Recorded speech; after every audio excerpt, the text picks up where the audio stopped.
Hello everyone, welcome to Harry's Book Cafe. As you can see from the color of the leaves, it is autumn and therefore horror novel month. Over the last month or so, I have prepared many horror novels that's been written over the last decade into 10 different categories.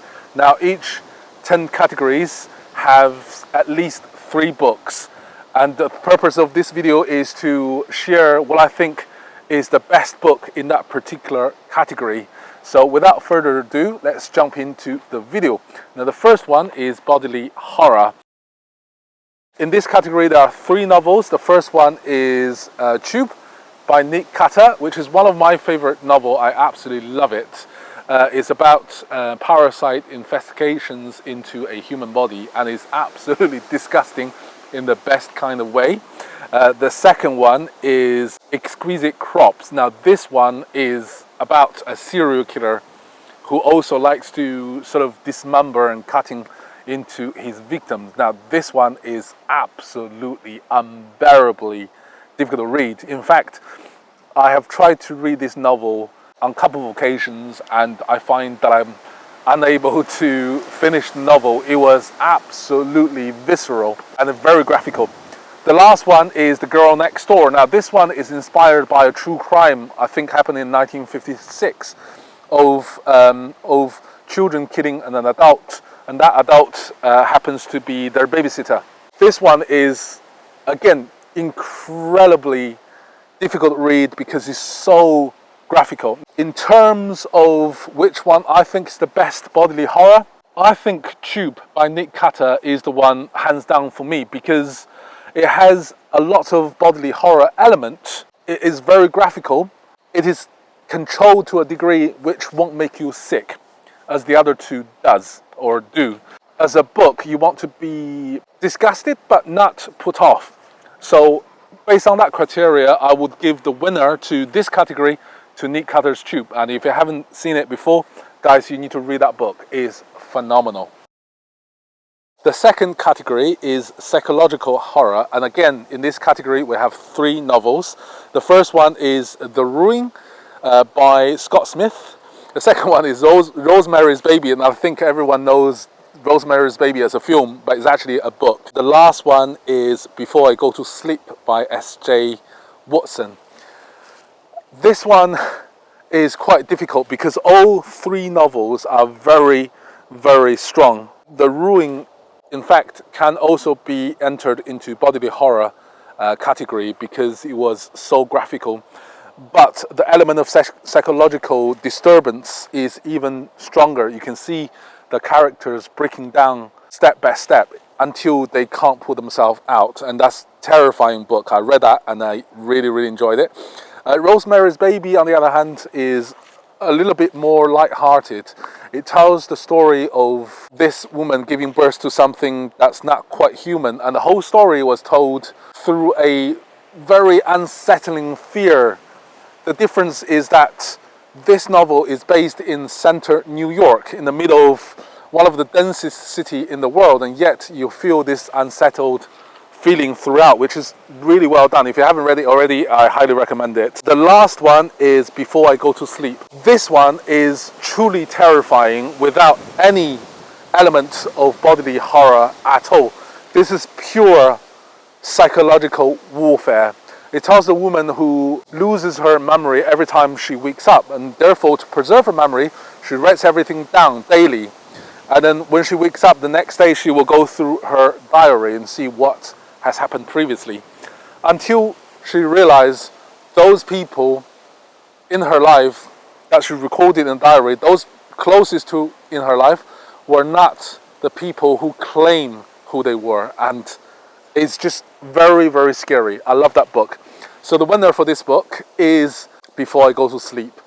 This is just one of a very few books that is so well done, so well written, based in everyday situation, yet is one of the scariest books you can read. Highly recommended.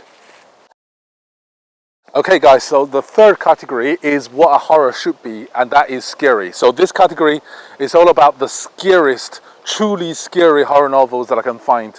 And the first one is Stolen Towns. This is by Felix Blackwell. This is a novel that I read twice, and both times it scared me really, really bad. I really enjoy this book because it's just so terrifying. I don't want to tell you the plot, apart from that it involves a couple who went to a mountain retreat, and in the middle of the evening strange things starts to happen, and that's all I'm going to say. It is truly terrifying, and I can't recommend this book enough. The second one is It by Stephen King, and this is a famous novel. Everyone knows It. I've read so many Stephen King novels, and I think this is the one that really scared me more than the others. I think with the exception of Misery, this is truly, truly a scary Stephen King novel. The last one is The Exorcist. Now, Exorcist, as everybody knows, is a very, very famous Antichrist movie involves in possession, but it starts its life as a novel by William Peter Blatty. Again, this novel is absolutely terrifying, and if you haven't tried it already, please give it a read. It is absolutely amazing. Now, the winner for this category will be based on the category that really scared me the most, and because of this, I shall give this to The Stolen Tongues, because this is by far the most scary novel I have ever read in my life. Okay guys, it's so windy out here. I think you might hear the wind, so apologies for that. So we're now entering the fourth category, and that is the most unsettling novels. In this category I'm Thinking of Ending Things by Ian Reid, Strange House by Yukatsu, this is a Japanese translation, and then Hidden Pictures by Jason Rickluck. Sorry about my pronunciation. I've read all three. I'm Thinking of Ending Things is the one that is really, really unsettling. From the beginning all the way to the end, as soon as you pick up the novel, even from the first sentence, you start to realize something is not quite right, and yet you can't put your fingers on it. And until the end of the novel, there's a massive, massive revelation that just makes you go, wow, what's going on? What is happening? It's so, so well done. I think you guys can trust me on this. You will absolutely love that novel. The second one is Strange Houses. Now, this is a Japanese translation. This is about a house that is not quite right. There's something going on in the house, and this is all told through the media of floor plans. All right, so this is a really refreshingly original book. You can see loads of floor plans in the pages, and yet when you start to observe those floor plans in more detail, you start to see strange things, strange layouts that's not quite right. And this is really refreshingly original, so I would recommend you to give it a try. The last one is Hidden Picture. This tells a story of a horror story told from a child's drawing, and those drawings are not quite right. They are quite scary, and behind those pictures there are underlying stories as to why the child drew this particular pictures. Very, very good book. I highly recommend that one. Now, the winner for this category, I have to give it to Ian Reid's I'm Thinking of Ending Things, because, as I said before, this one just total knockout. It tells something not quite right from the very first page all the way to the end, and there's a massive twist at the end, and you would think, wow. So, based on this criteria, I'm going to have to give it to I'm Thinking of Ending Things. Okay guys, so now we are on the fifth category, and that is vampire horror. Talking about vampire, of course, the book that comes to one's mind is Anne Rice's Interview with Vampire. That is one of the best vampire books I've ever read. Not only that it is bloodthirsty, but there's love story, such a heartbreaking love story threaded through the book. Is absolutely fantastic. The next one is the Southern Books Club's Guide to Slaying Vampires, and this is by Grady Hendrix. Grady Hendrix increasingly has become one of my favorite writers of all time. This one talks about a bunch of sort of housewives, middle-class housewives, slaying vampires. Absolutely phenomenal, quite funny at times. I read it and I enjoyed it tremendously. The next book is A Vampire of El Norte. This is a Mexican translation. Is more of a love story than outright vampire. This is a vampire story that happens on a Mexican farm, and together with some sort of war made the entire novel really three-dimensional. It's not just about vampiric horror, but there's love story as well as political commentaries thrown on top. The best books, therefore, in this category, I would reckon that is Interview with Vampire. This is even better than the Grady Hendrix endeavor, simply because the love story is so heartbreaking and the vampire were so realistic and believable. So yeah, the winner for this category is Interview with Vampire by Anne Rice. Okay guys, now we have entered a really exciting category, and that is cannibalism horror novels. When we talk about cannibalism horror novels, the first one I think that enters into everybody's mind is Hannibal Lecter, The Silence of the Lamp. The next one is Off Seasons by Jack Ketchum. Now Jack Ketchum, as I've mentioned previously in the bodily horror section, is very graphical descriptions of horror, and this is no different. Off Season is about basically a bunch of camper entered into a rather remote location, and they have been attacked by a bunch of cannibals, and it's so bloody, so violent, and it's just completely enjoyable, and highly recommend that book to have a try. The thing with Jack Ketchum is that you can't purchase this book on Kindle, which can be annoying to certain people, because I much prefer Kindles to paperback. But if you want to read his book, you can absolutely get it on paperback version.